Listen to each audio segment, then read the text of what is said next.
자, 이번 시간에는 네 번째 축, 네 번째 호이스트 축에 대해서 한번 작업을 해보도록 하겠습니다. 자, 네 번째 호이스트 축 같은 경우는 어떤 형상이냐면 전체 조립도에서 현재 이렇게 앞쪽 부분입니까?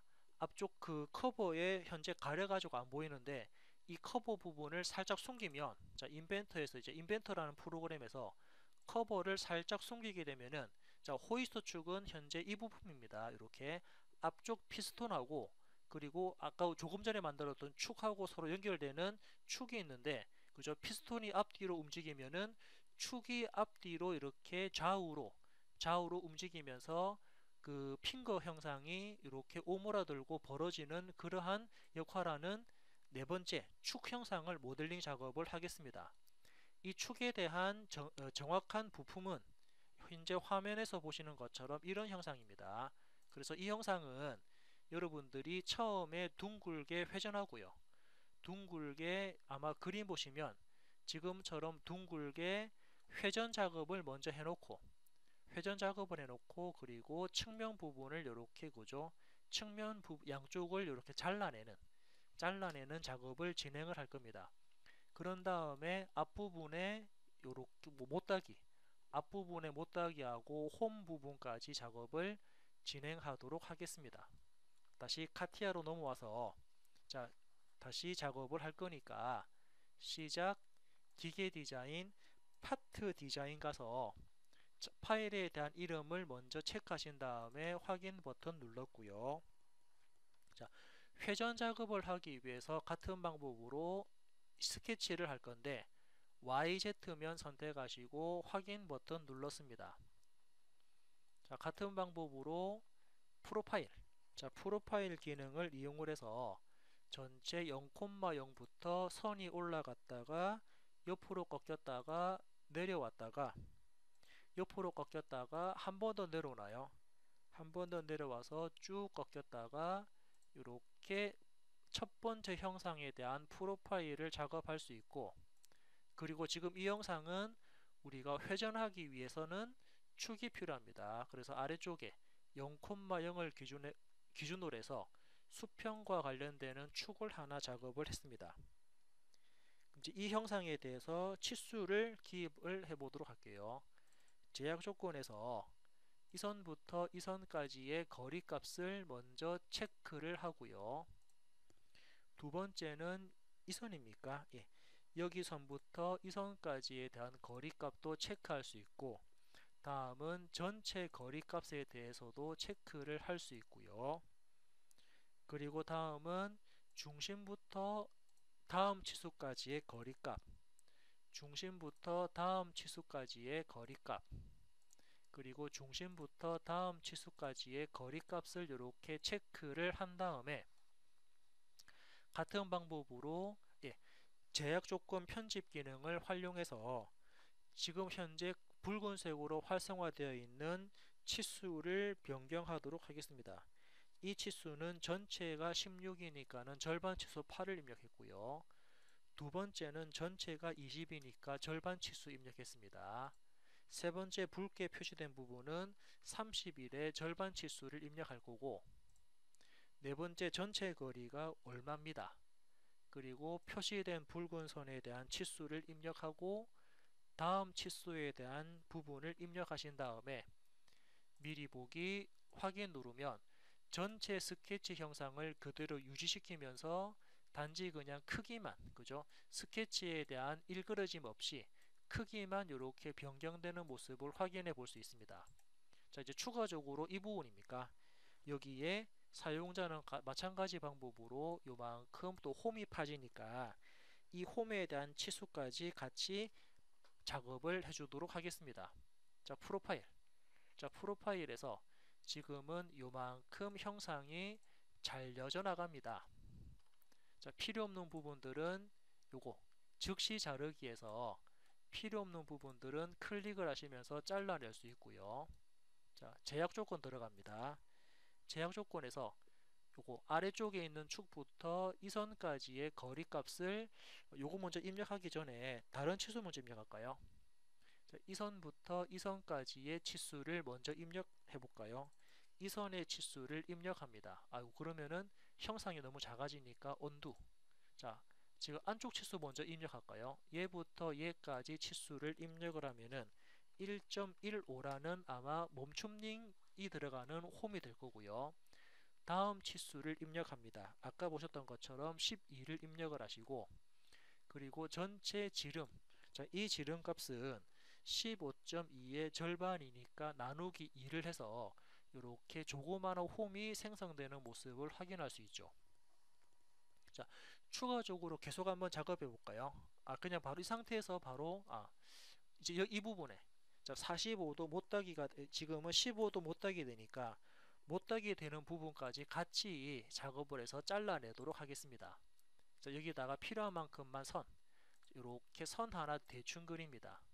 자, 이제 즉시 자르기에서 필요 없는 부분들을 이렇게 잘라냈고요. 자, 필요 없는 부분들은 이렇게 잘라냈고, 제약 조건에서 치수를 주도록 하겠습니다. 먼저 이 선하고 이 선의 각도, 자, 이 선의 각도는 도면에 주어진 것처럼 15도가 되고요. 그리고 여기 선부터 이 끝점까지 거리값을 입력합니다. 이렇게 입력해서 먼저 첫 번째 못따기 구간을 완성했고요.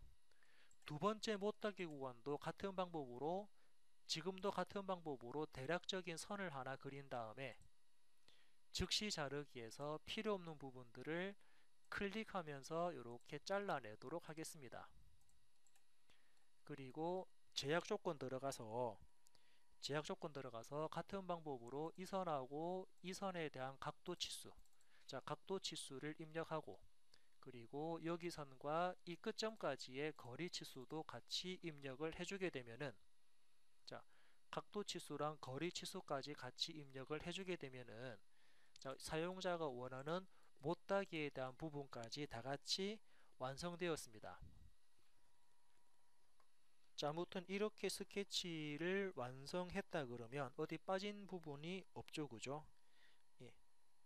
잠깐만, 이 부분이, 자, 이 부분에 대한 치수가 24로 해야 되나? 24가 아니네요.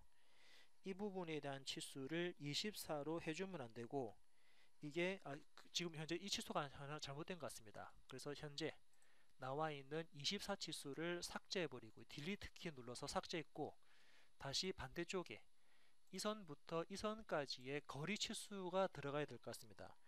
이 부분은 14가 아닌 12 치수로, 자, 12 치수로 작업이 돼야겠네요. 왜냐하면은 14 같은 경우는 안쪽으로 더 나중에 절단되는 부분이기 때문에, 자, 절단되는 부분이기 때문에 아마 도변 치수를 보시더라도 12로 나와 있습니다.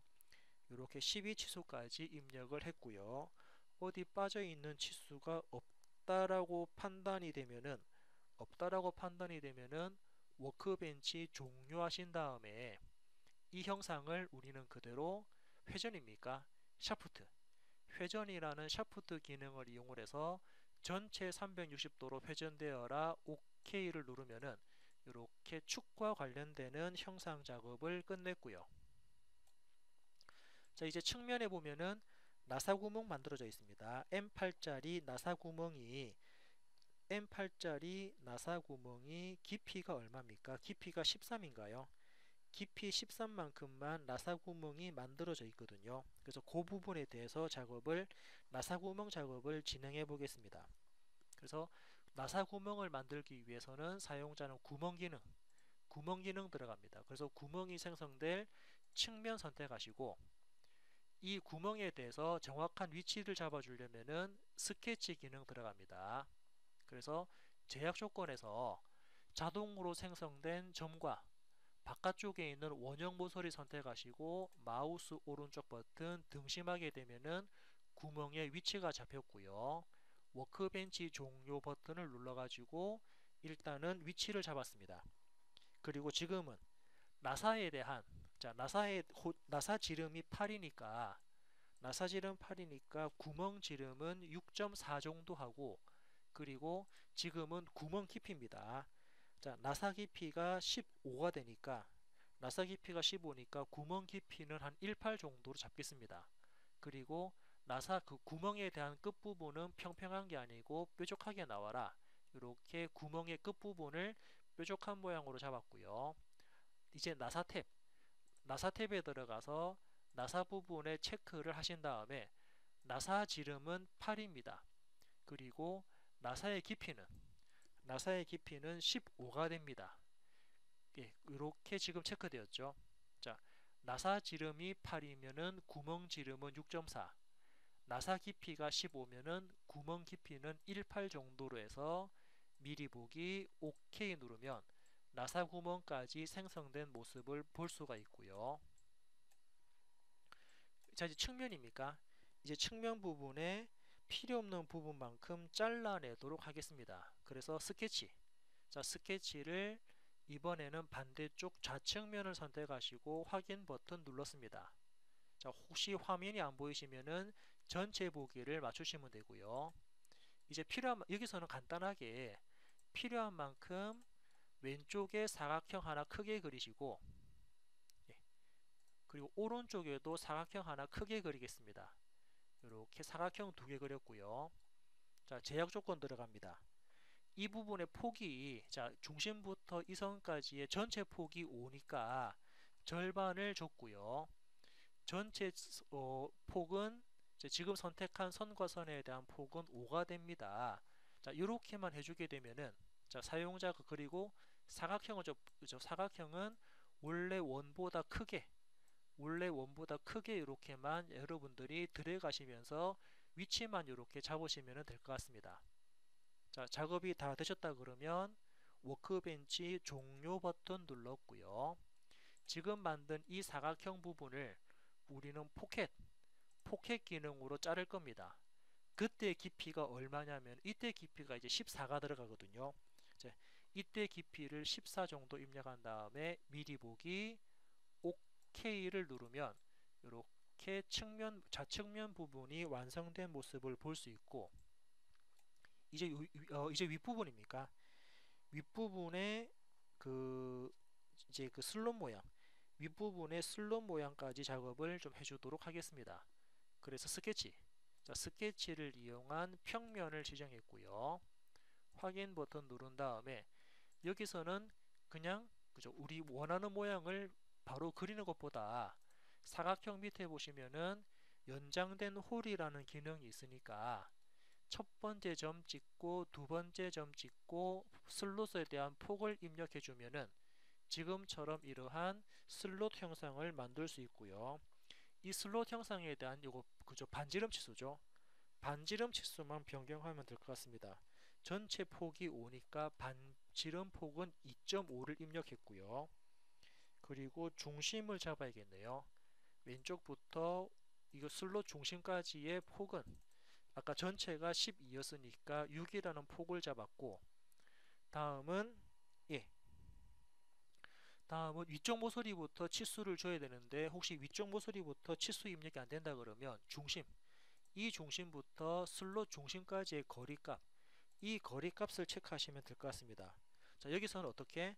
자, 전체 폭이 그죠? 아까 전체 폭이 32, 전체 지름이 31인데 우리는 절반만 표현을 할 거고요. 거기에 따라서 마이너스 3 해주게 되면은 아마 이 부분에 대한 폭치수를 잡을 것 같습니다. 왜? 전체 지름이 잠깐 보시면은 그죠? 이렇죠. 이 전체 지름이 31이 되고요. 그리고 얘부터 얘까지가 3이니까 전체 31에서 나누기 2를 했고 윗부분 3을 빼서 다시 입력해야겠네요. 그죠?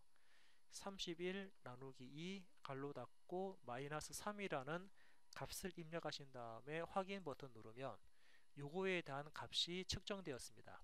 자, 이렇게 작업을 다 한 상태에서 지금은 스케치를 아래쪽으로 바로 대칭 복사도 가능하거든요. 자, 아래쪽에 보면은 스케치 대칭 복사가 있습니다. 그러려면은 스케치를 복사하려면은 그죠, 카티아에서는 복사하기 위해서는 먼저 복사시킬 형상을 지금처럼 이렇게 선택을 합니다. 자, 먼저 선택 도구 들어가서 복사시킬 형상을 이렇게 마우스 드래그해서 선택을 했고요. 그런 다음에 미러 기능을 실행하니까 축을 선택하라 그럽니다. 그래서 회전축을 이제 미러 축은 여기 나와 있는 HX축이다 선택을 하시고, 자, 선택하게 되면 바로 아래쪽으로 대칭 복사된 모습을 확인해 볼 수 있고요.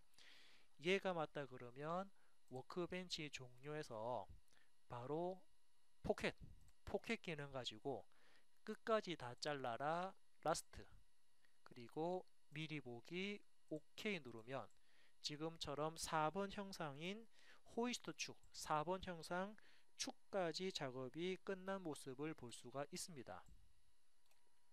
예, 이렇게 작업 다 되셨다 그러면 이 형상도 그죠? 파일에서 다른 이름으로 저장해서 이 부품은 4번이라는 이름으로 해서 저장 버튼 눌러서 네 번째 부품까지 작업을 완성하였습니다. 이 부분까지 여러분들이 체크하신 다음에 이제 마지막 5번 남았으니까 5번까지 작업을 진행해 보도록 하겠습니다.